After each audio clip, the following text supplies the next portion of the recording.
All right, let's go to the psukim where we talk about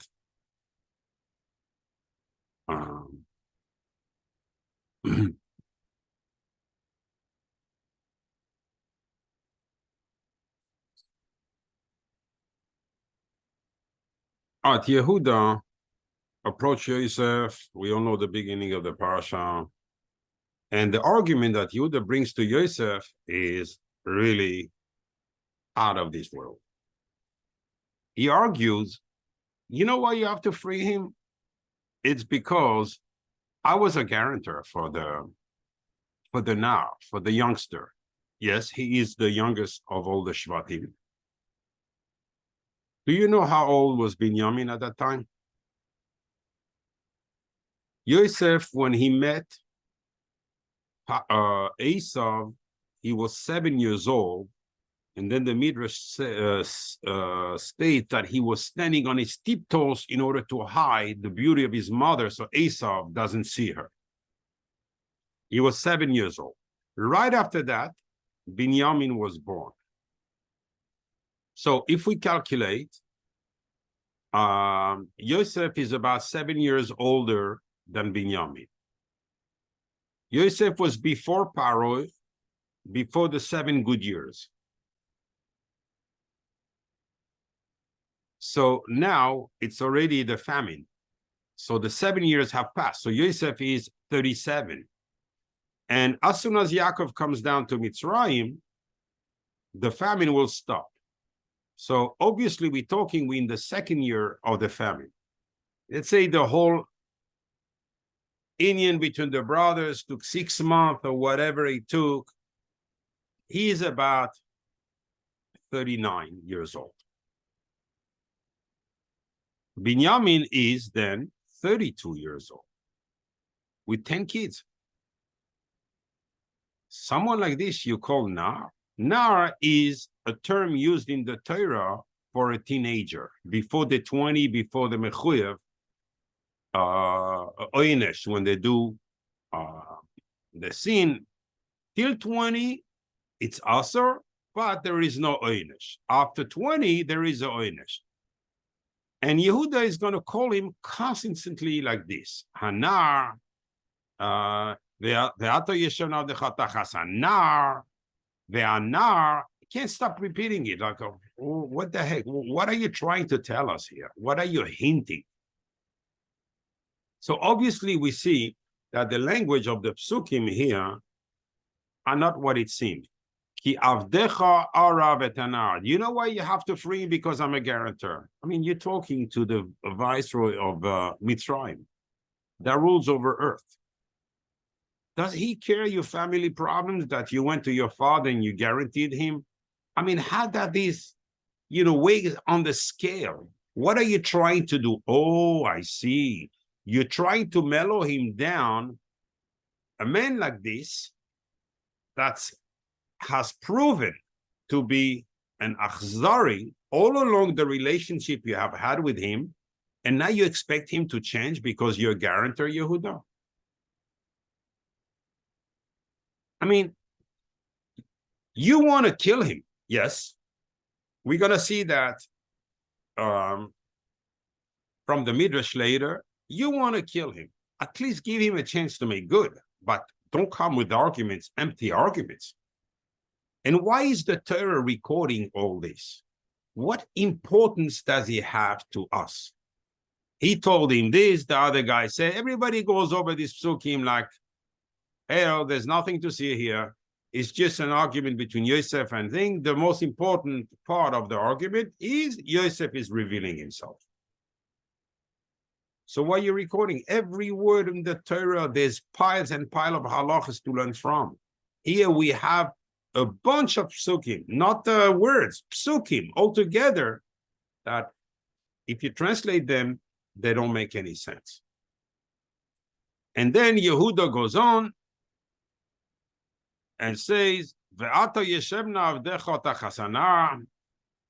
want to show you that I'm in good faith. And I'm ready to take his spot.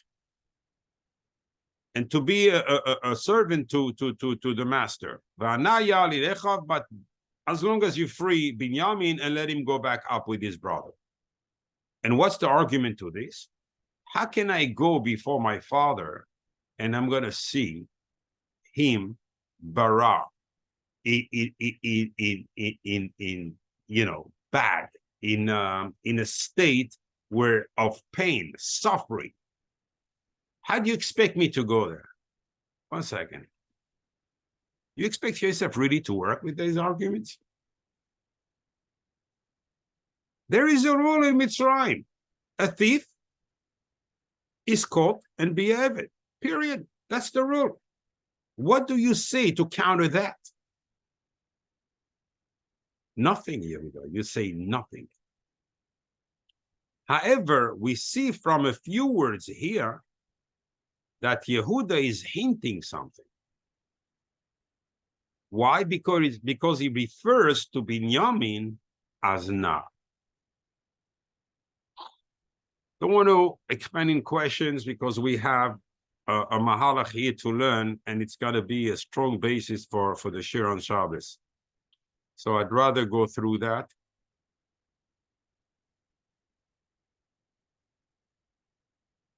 The Midrash says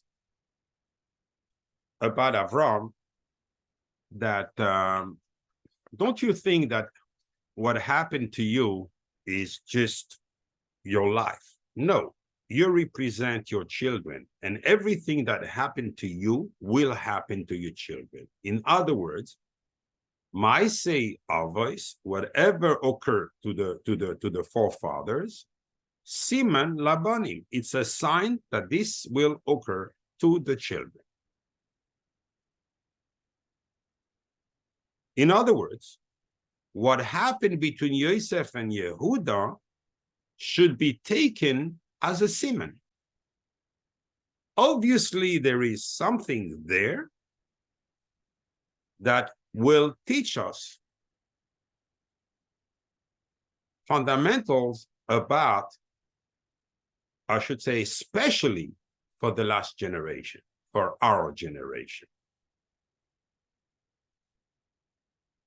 Because here we have the Mashiach ben Yosef coming out of Yosef. We have the Mashiach ben David coming out of Yehuda, and we have this argument. To the point that they are about to kill each other. And we're going to break it down now through the Zohar and through the Midrashim and see what really is hiding behind this conflict that we see, and how is it going to affect us down the line. It's a tremendous, we're going to be so far away from the explanation of the psukim that it's not even, it was not for the Tanaim that guide us here. I don't think we'd be able to go on this road. Let's start with the Zohar. The son of Reb Shimon Bar Yochai, Rabbi Elazar explains, Vigash Elav Yehuda. Shabbos, we're going to explain why it says Elav and not Yosef. Why it's the name of Yosef hidden in that word. He approached him. Do you talk like this about someone as important as Yosef? He became so pivotal from what's going to happen to the brothers and to his father from the moment they came down to Mitzrayim all the way till the time when Mashiach will come. Yosef is responsible. Yosef HaTzadik is in charge. And we'll see how far his strength is going. And very obviously, and you're going to see here a tremendous argument. Who is the most powerful of the tribes? Who is the more, not in terms of I'm better than you, who is the more necessary, or at a better term, of more help, of to the Bnei Israel during the time of darkness? Who will be, and this is, I'm trying to put you on the guidelines so we understand where we're going, who will be the best support and the best protector for the generations to come when they go through the galus? And you want to see the essence of what gives a person that power in order to protect others. And that's what we're going to take for ourselves, because each one of us can be a small Yosef, can be a small Yehuda, and reverberate, his light on others and protect them. Protect them. So the Zohar comes and says, the reason why Yehuda came forward by himself, because the brothers, he doesn't say in the pasuk that the brothers, joined, they were behind, but Yehuda came to Yosef. It's because he was the guarantor. Understandable? Says Rebbe Lazar, the son of Shin Bar Yochai, the side here is HaKadosh Baruch Hu wanted to bring them one next to another. They were face to face. Like when Yehuda was talking to him, people could not hear. They were mamish like one into the other guy's face. As the Shambhala said, other guys, on his brother's face. It's mind-boggling. Mind-boggling. You're that close to your brother, you don't recognize him. Tell me all the stories you want. He didn't have a beard, now he has a beard. You don't recognize the shape of his eyes. You don't recognize his smell. You don't have a hunch inside. I'm talking to my brother, for goodness sake. No, you don't have that feeling. He looks like a stranger to you, like a Rasha Merusha. He has a beard, yes. He has tzitzis under his thing. He talks, he gave you a few hints of who he is. But now, nobody knows. Nobody can guess. And everybody is in the darkness with that. Really.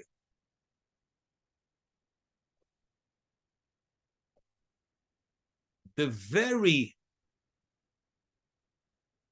conflict or position they took in the conflict is the source of all the bounty that Bnei Israel will receive through the 4 galuyos: Bavel, Madai, Yavan. In other words, Iraq, Persia, Greece, and Edom, Esau, all over the lands ruled by Esau. From there, the fact that Yehuda, and because of that conflict, they got very close to each other, peace will come, and tremendous brachas and help will come from this conflict. All right. Is Hashem missing ways to do things? I understand, Rebbe Lazar, exactly what you're saying. Exactly, I'll never be able to go to the depth of your words. But to my understanding, Hashem has different ways to do things. Did he have to use a negative way in order to get a great outcome? Hashem couldn't find a way that, Yehuda recognizes his brother. Or I don't know what.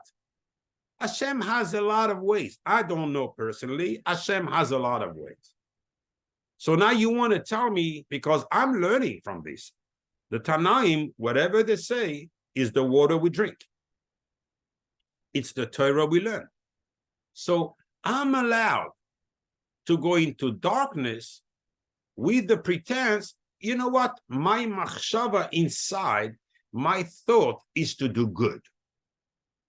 Because you show me a machlokes, which is the lowest level of the seventh in the Gehenna is the fire of the Gehenna.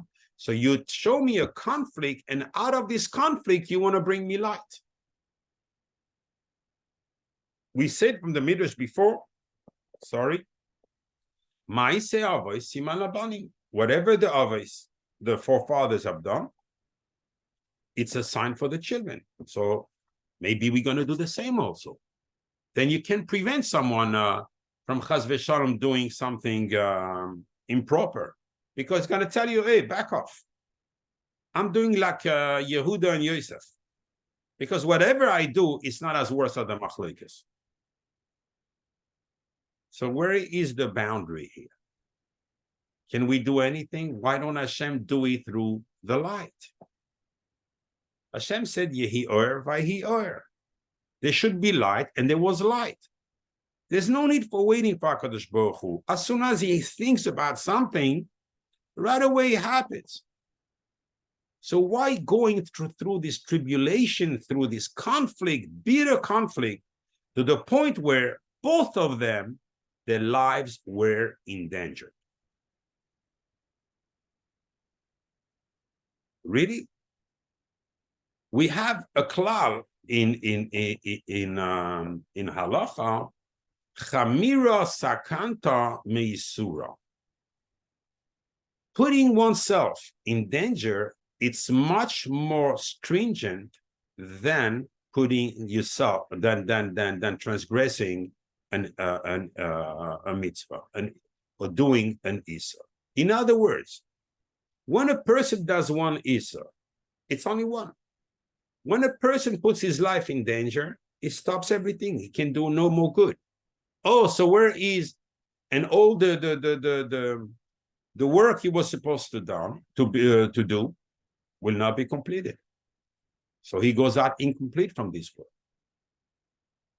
Therefore, Sakana put one Jew in a place of harm is much more stringent than putting him in a place where he's going to transgress prohibition. So Yehuda and Yosef, I don't understand the premise of this conflict. You both big tzaddikim. One is going to have Mashiach ben Yosef. One is going to have Mashiach ben David. And a very simple thing, simple halacha. You don't know. We need to know, because we're going to learn from your actions, especially that the Torah expounded about, this conflict. So we need to understand what's hiding behind here.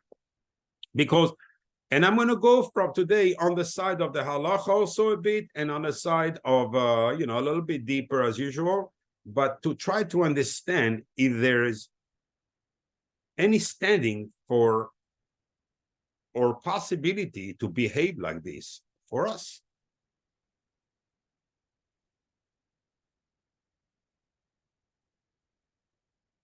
Midrash Rabbah in this parsha brings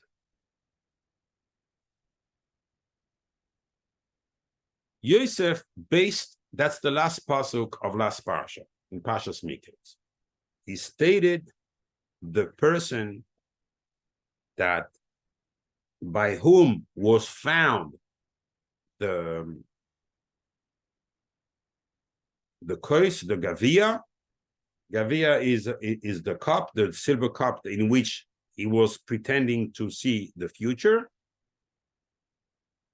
Has to be, that's the rule of the king, has to become my slave. That's his punishment. When a king comes with an edict, there's nothing we can do. We have to burn on our head, and that's from Shamayim. Why? Because lev sarim umlachim biyad Hashem. There's nothing that someone that becomes important that can do on his own. Hashem controls him. When a person, you see him, oh my gosh, he became important, and you feel that he's getting a lot of cover. No, he is a prisoner. Every president in this world is a prisoner. Hashem says, when you go up, you become my prisoner, and you will do what I'm telling you to do. Okay, so that's the rule. But instead, Yehuda, out of anger, screamed. Who heard this scream? The very Chushim ben Dan, the one who's going to decapitate Esau. In Eretz Canaan, so the land of Mitzrayim starting shaking like an earthquake. And Chushim ben Dan, who was deaf, Chushim, the son of Dan, that was deaf, heard it in Eretz Canaan. Doesn't say Yaakov Avinu. But Yaakov Avinu wasn't deaf. So he knew there was a tzara. If Yehuda screams like this, he knew the scream of his son. Chushim ben Dan zoomed down to Mitzrayim, arrived within an instant, stands by Yehuda, and together they scream again. At which point, there's a pasuk in Iyov about this, because they're two lions. And it's interesting to go in the name of the Aryeh and the Shachal. You know, why is it called like this? But you know what? It's not the path we want to follow today. There's a much more important message here, and a learning that's quite deep and it's going to enlighten us the whole Inyan and the whole Psukim in this conflict.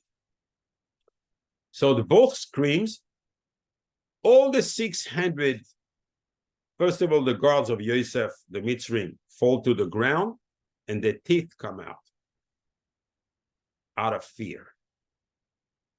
All the Giborim of Pharaoh fall to the ground. He had 600 tremendous trained gladiators, whatever you want to call them, fall to the ground, start crying like uncontrollable, and their teeth come out of fear. Yosef knew he had a situation on his hand, because Chushim ben Dan is not the kind of guy that you discuss with. By him, it's black and white. There's no gray area, not even the beginning of gray area. So now you have at least the other Shvatim, they're a bit older, they're controllable, you can talk to, and so forth. But Yehuda in that situation and Chushim ben Dan, there's no one to talk to. The verdict came down, and it will happen exactly as they decided. What did Yosef see? Because Yosef started panicking. Not from the screams. He did not. Which is amazing, and we're going to ask the question a bit later about this. Don't Yehuda see with his eyes? But anyway, it's for later. So Yosef knew the simanim, the signs, when Yehuda got to a point of anger, chas v'shalom, to call this kas or anger, it was determination that he will take action. He told his brother, Naphtali, go run around Mitzrayim and tell me how many marketplaces there are. Within instance, Naphtali came back and he said there are 12. So Yehuda told his brothers, you take each one to destroy, I will take 3. And I will paint the walls of these markets with the blood of the Egyptians. Yosef knew a catastrophe is about to happen. Why? Because the eyes of Yehuda started dripping blood. That was when he reached his limit. He had the hair on his heart, and he was wearing 5 clothes. And when he was getting like a knife, he was piercing all the layers of the clothes he had, and he was coming out. And Yosef saw these 2 signs. He says, oh my God, I don't want to kill my brothers. I don't want to be killed by my brothers. So within an instant, he started thinking what to do. He was sitting on a big throne of stones, I don't know, marbles, granite, whatever it was. He gave it a kick, and it crumbled down to little pebbles, a bunch of little pebbles. Yehuda backs off at this moment. This sign talked to Yehuda a lot more than any words Yosef could have tried to say to try to calm him down. Why? Says the Midrash. It can only be Yareh Shamayim to have a strength like this. This is not a regular mitzvah. Because till now, Yehuda told him, you're just like your master, Paro. The same way Paro is after chases men, the same way, because Binyamin is beautiful, being the son of Rachel Imeinu, as brought down in the Tanchuma, and you want to use him, because otherwise it makes no sense. I'm offering you the opportunity to trade him as being much weaker than me to an Eved that could replace all you guards, being your bodyguard, protecting your life and serving you, and you don't jump on the opportunity. You have bad ideas. But all these ideas flew away when Yosef proved to have that strength, meaning materialistic, his spirituality destroyed anything physical to a point that it had no more standing. It was rubbles. And Yehuda started scratching his head. He said, we spoke about it last week, I'm using the name that comes out from Ata Aleph, first letter, Giber Gimel, second letter, Lamed, Leoilam Lamed, Aleph Gimel Lamed, Adoi Aleph, Aleph Gimel Lamed Aleph, which is a name of power. And I mentioned last week on Shabbos that if you take the bracha that Yehuda received, the first letters of the 4 psukim is Aleph, Gimel, Lamed, Aleph. To show that Yehuda, anytime he was going to war, he was using that shem, and he was successful with it. However, being a shem, a name of Hashem in the Gvura, in powers,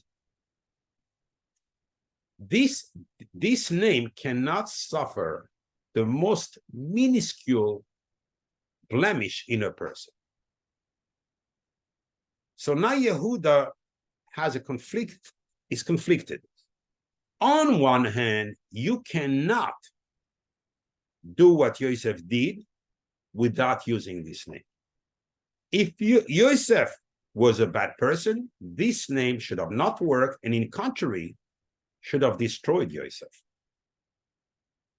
That's why when we say us, Ata Gibor Le'olam Hashem, even though we only mention this name in the Kavanas, we brought right away a Shem of Chesed, because just mentioning that name, hinting it, has dangerous powers. Since we are not perfect, it has dangerous powers. And therefore, right away we try to temper it down with the name of Chesed. So there's a few machloikes, on the Kavanas, which one and which this, which that. I'm not going to go into this, but just to show you the power of this name, that even when you mention it and Shemona Esrei, Ata Gibor Le'olam Hashem, right away you have to have in front of your eyes then a name that's going to temper down the fiery nature of that name. That name is a destroyer. Mashiach will come with that name. That's why no nation will be able to withstand the power of the Mashiach. Right away, he will knocked them off their socks. So Yehuda sees that this name, which he has a secret, and he comes from Beis Yaakov, he comes from Yaakov Avinu. So he was taught. How does this guy know? Obviously, he's Yerei Shamayim. Now Yehuda scratched his head when he took Shimon. By the way, how did he take Shimon also? When he took him and put him in jail, just to broaden the because it's exactly the same conflict that happened a little bit differently, but and they tie up together. Shimon, when they came, the guards of Yosef to arrest him on the order of Yosef, he kicked the ground standing waving up, and threw them off. And he said, look, I didn't even do anything. If I get angry, I said, I'm going to kill all of you. Yosef turned his head to his son Menashe and nodded. Menashe came and punched Shimon in the face. And he knocked him off. Shimon stood up and turned to his brothers, says, don't you think that a goy had the power to knock Shimon down? That doesn't exist. This is from the house of our fathers. This strength comes from the house of our Father. This is not a strength, a human strength. This is the strength that comes from Beis Yaakov. That's why Shimon decided not to fight. He understood. So Yosef was a little bit worried there that, they're taking a shortcut. They're going to recognize me. And he said, Es ha'elokim ani yareh. You have nothing to fear. It's because I fear God. So now Yehuda, we jump into 2 parashiyos, and Yehuda sees that when Yosef said that, he didn't lie. He has to be fearing God. So then Yehuda goes back to himself and said, I don't understand. I went on the premise that he doesn't want to trade me for Binyamin because these guys are gays. Let's say it clearly. They're weird. However, now I see that he's a true God-fearer. So that's not his intention. So what could be his intention? And this is what went through Yehuda's head at that time.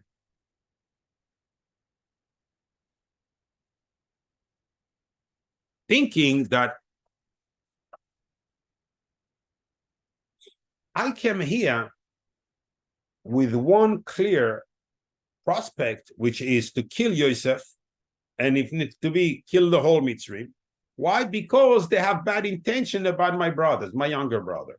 And I'm a guarantor to my brother. What was the guarantee that he gave? That if I don't bring him back and have him stand before you, I will be in Nidui for Islam. Nidui is a ban.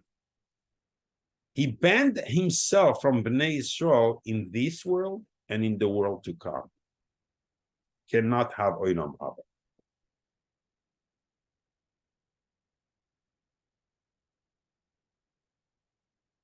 So Yehuda must bring him back to his father. Otherwise, he said it himself. His father accepted the deal.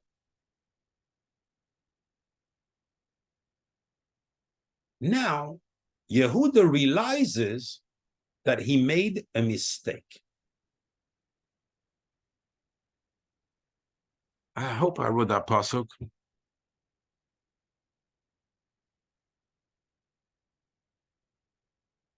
Yeah. So Yehuda said to his father in Pashas Miketz, Anoichi erevenu, I'll be the guarantor. Miyadi tebakshenu, from my hand you will claim him.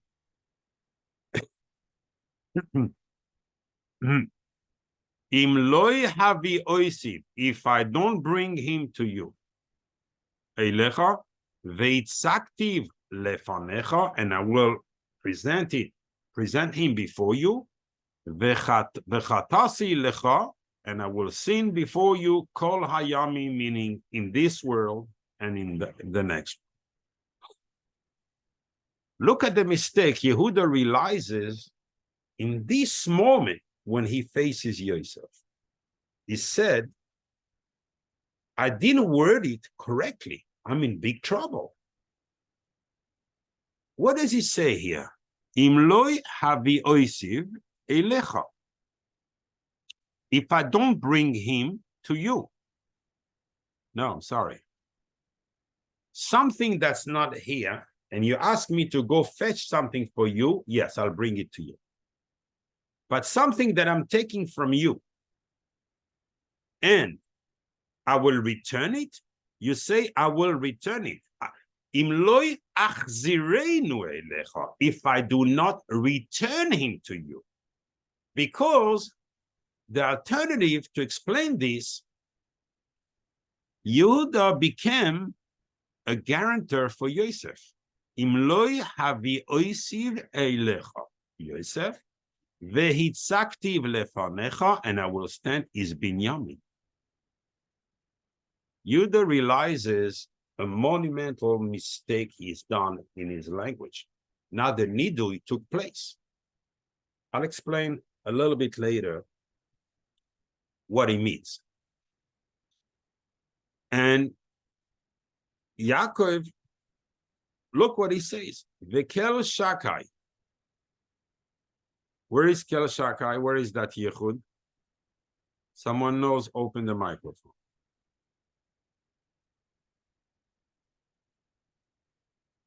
You have to know that every time we mention the name of Hashem, we have to understand which powers, why this name and not another name. So, again, in Olam Asiya, we have Kel, Aleph, Dalet, Nun, Yud. In Olam HaYetzira, where the creation happened, we have Kel, Yud, K, Vav, K.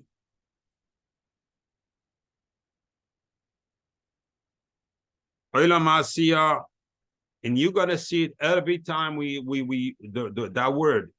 Ata Giboy le'olam Hashem. It doesn't say Yud Ke Vav Ke in the Shmoneh Esrei. It says Aleph Dalet Nun Yud. In other words, you're drawing that name to Olam Asiya, and you use the power of the name. You want to use it in this world.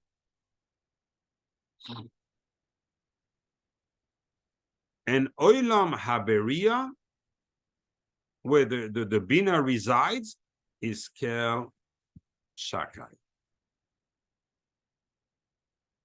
Now, the power of Kel Shakai is, it doesn't have to fight. It's not like the other name, it doesn't have to fight. It's light. It's like a consuming fire instantly for the other side. Whenever this name comes, there's no fight. They just run away. And they can't hide anywhere else. That's the 7th level of the Gehinnom. Otherwise, they get burnt by this earth. So Yaakov Avinu is sending with them the name Kel Shakai because he understands that it's not logical what's happening to them in Mitzrayim. And for whatever reason, the Klippus, the Sitra Achra, the Nachash decided to make them suffer. With this, there's no tirutzim. Kel Shakai comes, especially if Yaakov Mav said it, it's an order to a name. He will go with them and everything. That's why he says, V'itan ilachem rachamim, because there's going to be no more din. Lifnei ha'ish, and he says, Veshilach lachem, and he will send you, Esachichem acher, your other brother, Ve'es Binyamin, your other brothers, Yosef, and Binyamin. Yehuda realizes. What does Rashi explain on this puzzle? That the Ruach HaKodesh spoke through the mouth of Yaakov Avinu. That on this trip, they will find Yosef. But Yehuda realizes at this point, he knows that he promised that to, so right away he calms down.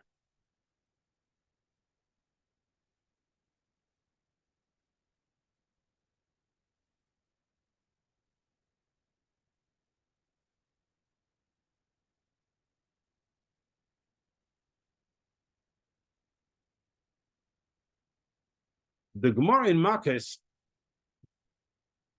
says that when someone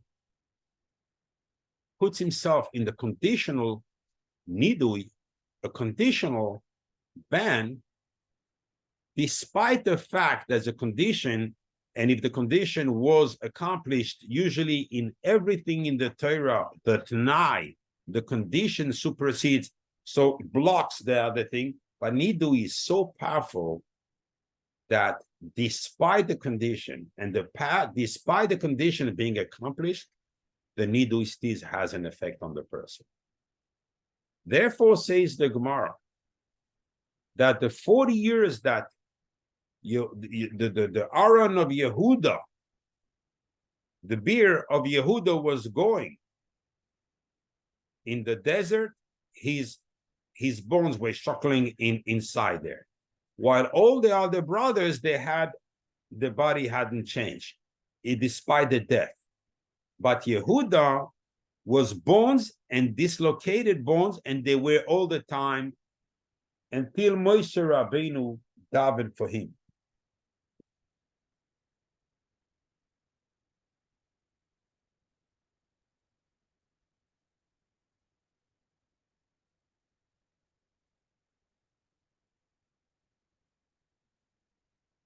The question here is, okay, Yehuda, you made a mistake. Yaakov Avinu, you learned in Shem Be'ever, you the Gadol Ador. How do you let your son, how do you accept a deal through a nidui, knowing the importance of a nidui? You want to tell me? Fine. Moshe Rabbeinu, why do you daven for Yehuda? Remove the nidui, cancel the nidui. You understand there's a cause to effect here. The cause is the nidui. The effect is the bones of Yehuda are tumbling inside the beer. You could hear them. Don't go pray. Remove the nidui. Automatically, you will resolve the situation. No one understands that. What happened?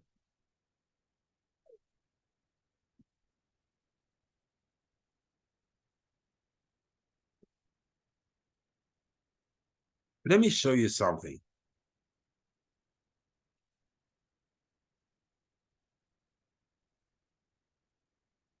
Because now we have to go a little bit deeper and understand the cause to effect to Yehuda, what's going to change his mind, and so forth. Yosef told them,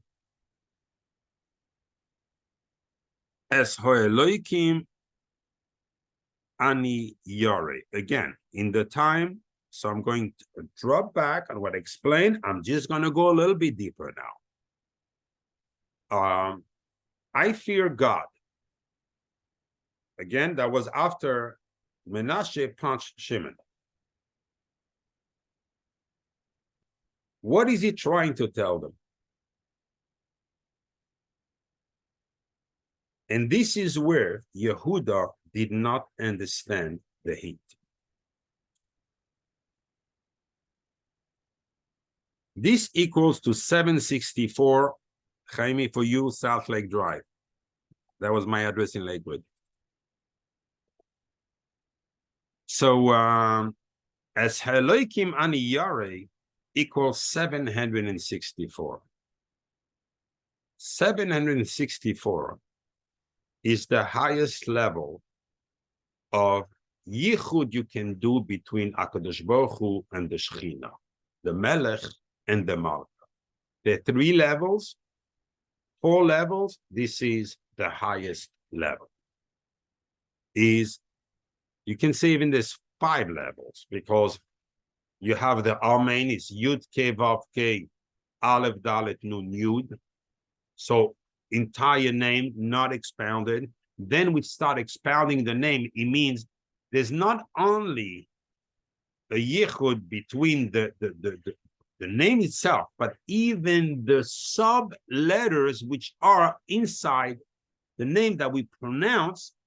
So if you take Yud, K, Vav, K, meaning the name Yud Ke Vav Ke in the Atzilus. Every time you see the Hey written with the Yud,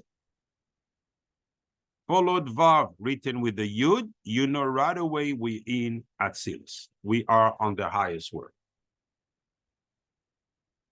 And here we take exactly the Adnos, Aleph, Dalet, Nun, Yud, but we're going to expand it. Aleph, Dalet, Nun, Yud. And you have your number. Yosef told Yehuda at that point, he wanted to avoid him, kind of losing it all along and trying to come up with the understanding that he had Yosef in front of him. He showed him the biggest level yichud. But once once he made up his mind, once he went in a certain direction, it's not very easy, because you don't have the presence of mind to look in the back mirror and say, oh, I made a mistake. But when you drive, all the time you have to keep your eyes on the rear mirror. And this one, he let it go. Now, Yehuda is before Yosef, and he said, looking backward, I'm realizing that I don't have before me a mitzvah. I have someone before me that can do the highest level yichud. This is not someone I can kill. This is someone that can kill me. So Yehuda was totally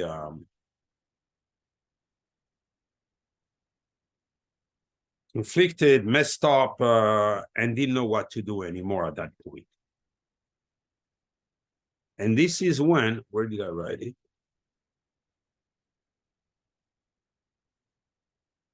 This is when he connected this to this puzzle and said, I must have sinned. If Hashem didn't open me my eyes, and he realized that this language is not proper. So despite him bringing back Binyamin, he will never accomplish the Tnai, the condition of the Nidui, of the ban. He will not be able to. If we take the words he's thinking to try to understand, what are you thinking, Yehuda?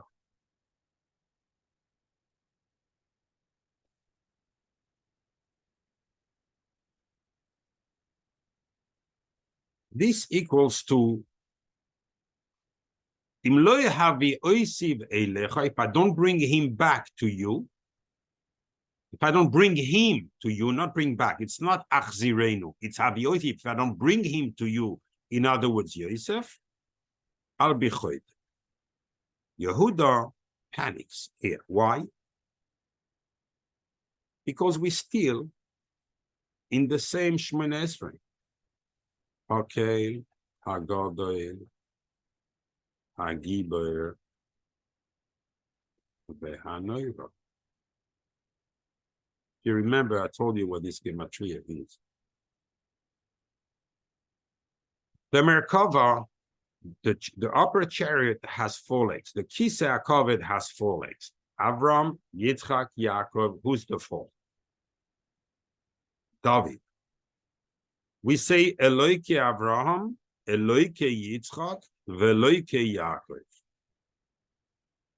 So we should say Eloike David. And David on this. David is hinted in these words. These words are added. The kavana of these words are equals to David HaMelech uMelech HaMashiach.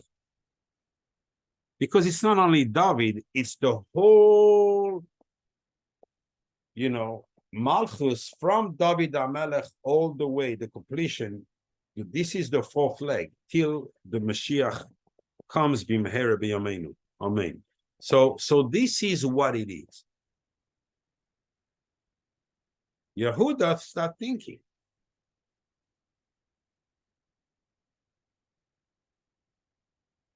And he said, I'm responsible for the Mashiach, but I cannot bring him. I cannot bring him. This very mistake that I did not happen just like this. HaKadosh Baruch Hu don't give, to tzaddikim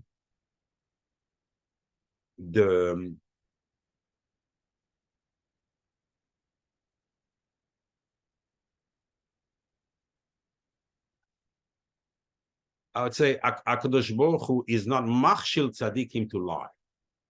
In other words, what I told my father is a lie.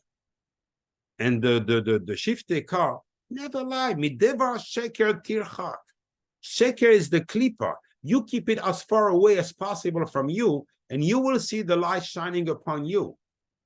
So, when I'm a little bit of a comedian, I like to make jokes. Don't make jokes. Because you're going to lie. Because you're going to bring it, besides Leitzanus being, just as a level of machloikes, if not worse than machloikes. So stay away from all this. Yehuda realizes he was nichshon. He made a mistake. He promised something he cannot deliver. Now, and Yosef realizes that all of a sudden, Yehuda became an ice cube. He can't move anymore. He doesn't say anything. Choshim looks at his uncle. What's going on? Let's go for the battle. But Yehuda is not responsive.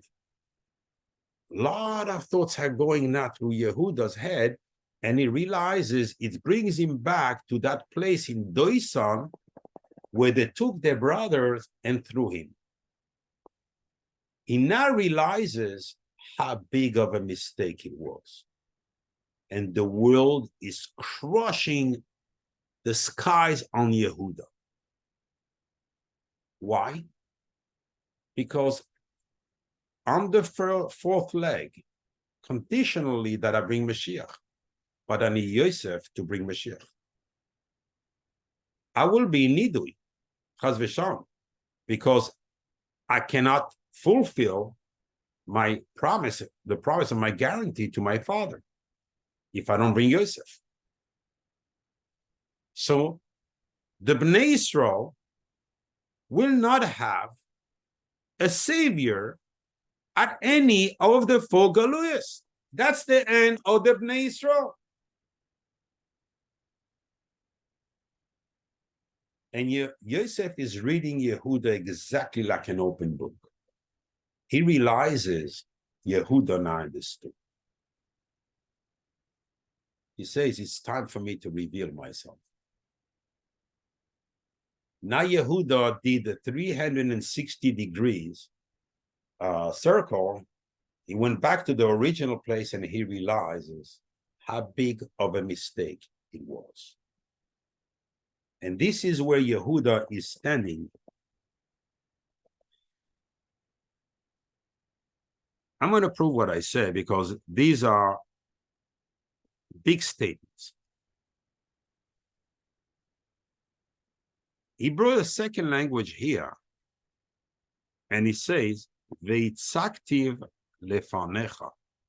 He's going to realize how much his mouth tricked him with the words. This equal to 710. equals to Mashiach ben Yosef with the name of the Shechina when the Shechina goes to fight. So usually the name in Olam Asiya, because it's in the Shechina, it's written like this, Yud K, Vav K, right? But now, when the Shechina goes out to fight, we call it the back of the Shechina, the square, Yud, comma. Then you repeat, Yud, Hey, comma. Now you go back to the beginning, Yud, and there's a reason, Hey, Vav. And now you go back, Yud, Hey, Vav, Hey. When this happens, bad news for the other side. So now you can see exactly in those words, Mashiach ben David, Mashiach ben Yosef, in his mouth, he took responsibility to bring them. How the heck is he going to do that? He's incapable. Now he's ready to go and kill people instead of focusing on what he has to do. Now, can Binyamin be an alternative? Because Binyamin is also a tzaddik. Binyamin is a son of Rachel, and the Midrash says, Chazal, the Zer brings it down. I mean, that Esav will be will fall in the hands of Bnei Rachel. Is Binyamin sufficient? Do I need Yosef and Binyamin? What do I need here?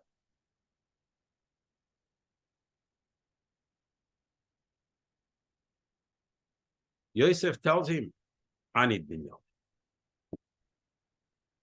Because you, as you realized, you called him Nar. If you remember, in Parshas Toldos, explain the word Nar. Very shortly, very briefly, I'm going to go back into that. Chanoich became an angel. He became the interior minister in Shamayim. He became the Sar of Olam HaYetzira. He became an angel. And this angel, I told you, is the angel that brings up the Tkiyas. He watches over the Bnei Israel, and he brings the Tkiyas all the way to Shamayim because the other angels are very scared of him. So even though we are soiled on Rosh Hashanah, but our Tkiyas are being taken by the Malach Matatron and brought down all the way before Kisa HaKavod. Because if it was not for him, the evil forces will not let them go up. Will come with a Kitrul. But once he goes out, these guys take a hike.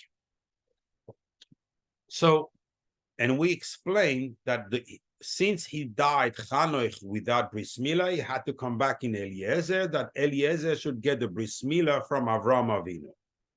From Daria Kodesh Gilgulim, from the Rama Mipano, in Sefer Gilgulim, we explain this, the Chida, you know, and so forth. Then, it was not enough.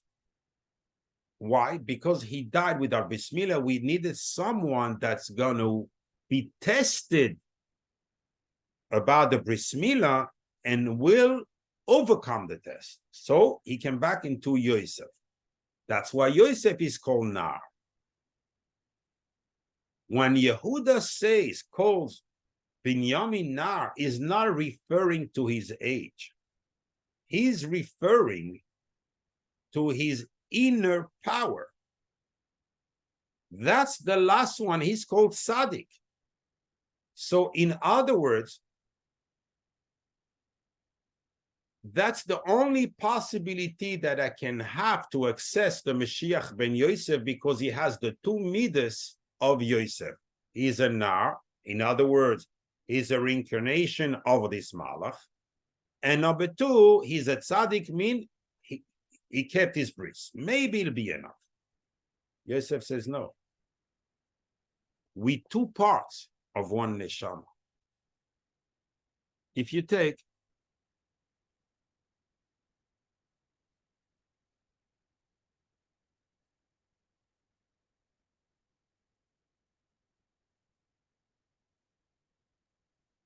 Yosef, Binyamin. And you start understanding what was it, why did Yosef wanted to keep him, and so forth. Yosef Binyamin equals 318, equals Eliezer.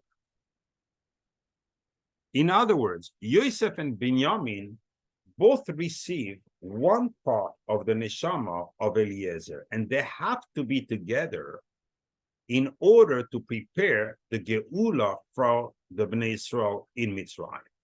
In other words, if you go through the Midrashim, you realize that after they made peace and so forth, the brothers went back up to fetch Yaakov Avinu, but Binyamin didn't go back up.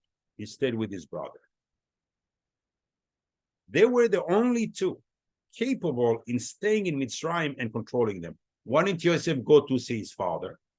Because had Yosef got out of Mitzrayim, the evil powers of Mitzrayim would have reinstated themselves in the land.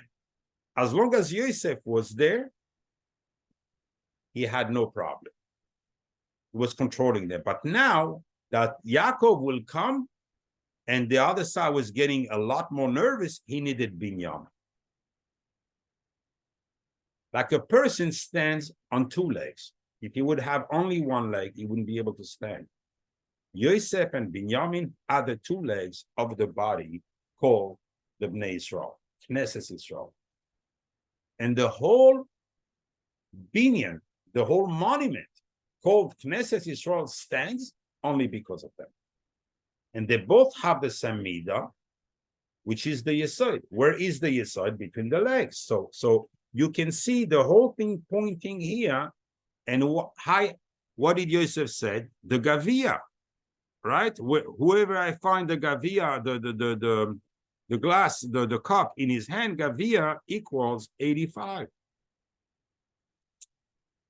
Equals 85. Equals milah. It's the whole thing. It's a necklace of pearls that really everything falls back in its place. Yehuda comes with an argument. I have to bring Mashiach ben Yosef to the Bnei Israel. I lost a brother. If he dare touch Binyamin, I'm going to kill him. Then he realizes right before that, because of the action of Yosef, that he cannot kill. Because no matter if he brings Binyamin or not, he will be banned in this world and the next world, and he cannot bring Mashiach. He needs Yosef. There's no way out of this situation. Then the monstrosity of the Mechiras Yosef falls on him like a rock, huge rock from a mountain. How did I not think about this? I have to be facing that situation to realize I need Yosef. Right away,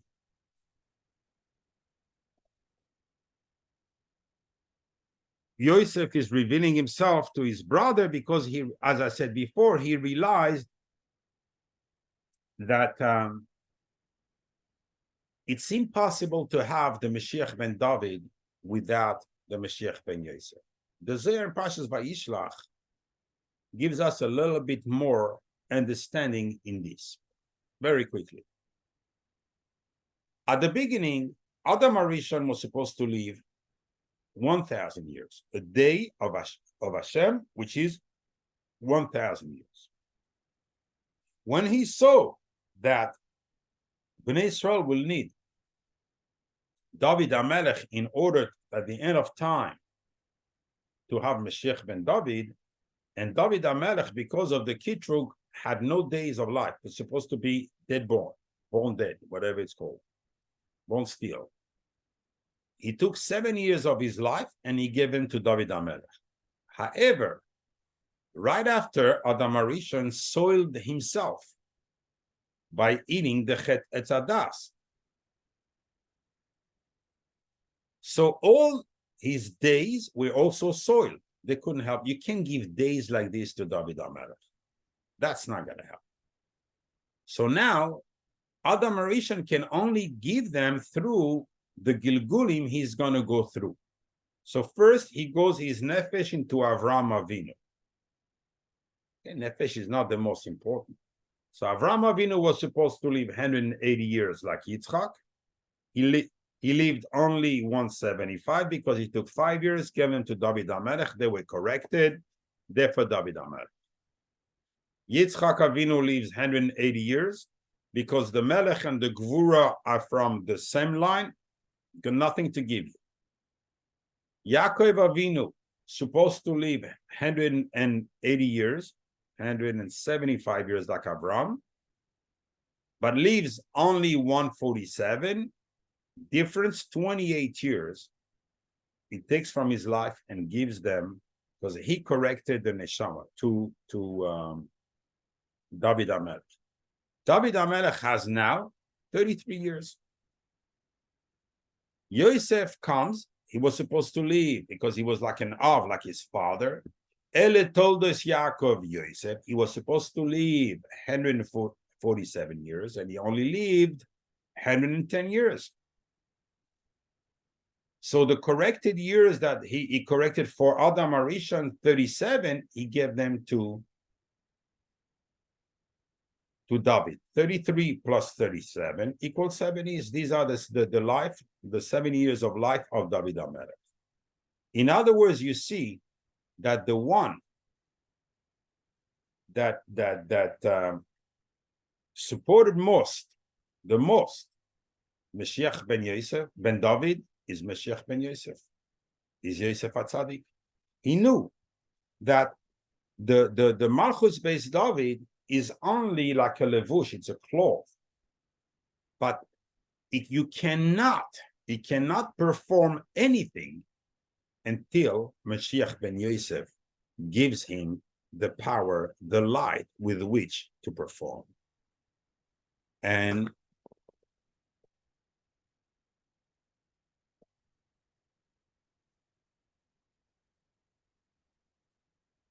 now, I mean, even in the Psukim, I'm not going to go into more gematrias to see that exactly the words of the bracha that Yaakov will give Yosef. If you take the word that Yosef, the way he revealed himself to his brothers, they're going to be exactly, it's mind-blowing. It's really unbelievable, this. But we understand the concept. We understand why Yosef revealed himself. We answered the question why he was called Nar. Why did Yehuda use this argument? Because we were in a court of law where lawyers lie, judges lie, everybody lies. Here we're caught in Shamayim. The fight was for a much higher level. And until Yehuda realizes the necessity, the importance to have the Mashiach ben Yosef, because only Yosef and Binyamin can prevent the tumor, the koiches of taking over the Bnei Israel. Yosef was not going to reveal himself. However, Yosef admits to Yehuda that you are going to be the companion and the only companion, because Jews are called on the name of Yehuda because of such a great power of admission. Says the Midrash, out of the 12 Shvatim, 10 were taken, put behind in the Sambatyon, in that river up there in Afghanistan somewhere, that for 6 days, rocks are rolling down that river, nobody can cross it. Only on Shabbos, it stops. And I mentioned a long time ago, probably about a year and a half, in a share I spoke about this. That's why when there's danger in Eretz Yisrael for the Yidden, by the Mekubalim, one person divorces his wife and goes on his way to cross the Sambatyon to call upon one of them, because they're still very tall and extremely strong, and they still live as they were in the desert after the 40 years, like the Bnei Israel originally. So they have tremendous chus, and they have to come. So him too, on his way out, he has to divorce his wife. Why? Because the crossing of this river, plus from the place we are to civilization to their place, there's more than the distance we're allowed to walk on Shabbos. So when there's a sakanas nefashos, you're allowed to go in. You're allowed to transgress it in the Rabbanan. But and maybe it's Tchum D'Oraisa. I don't know what it is. It's probably Tchum D'Oraisa, and therefore you're allowed to do it when there's sakanas nefashos, especially the whole Am Yisrael is in danger. And but they cannot go back, because once the sakana is alleviated, then how can you transgress Isur D'Oraisa? That's why they go and they never come out again. They never go back to their place. So Yosef tells Yehuda, on the other hand, you and Binyamin are going to be the one facing the galus. I'm going to be behind you, giving you the light, because you cannot without me. You need my light. And Binyamin, I'm going to leave him with you because he is a smaller light than I am. But still, you need him close to you to have enough light to be able to overcome all the tests in the galus. That's why only Yehuda and Binyamin are in the galuyas. Yosef HaTzadik, as a manhig, is at the end of the year is going to be Roye Even Israel. He's going to be a shepherd of the Bnei Israel. But he is the conductor. He is the conductor of the big train. And in every cart, you have a different little manager. But the big one is Yosef HaTzadik. And taking the train to arrive to the main station with the arrival, B'ez Hashem, B'mhera B'yameinu of Mashiach Tzidkenu, B'mhera B'yameinu, Amen.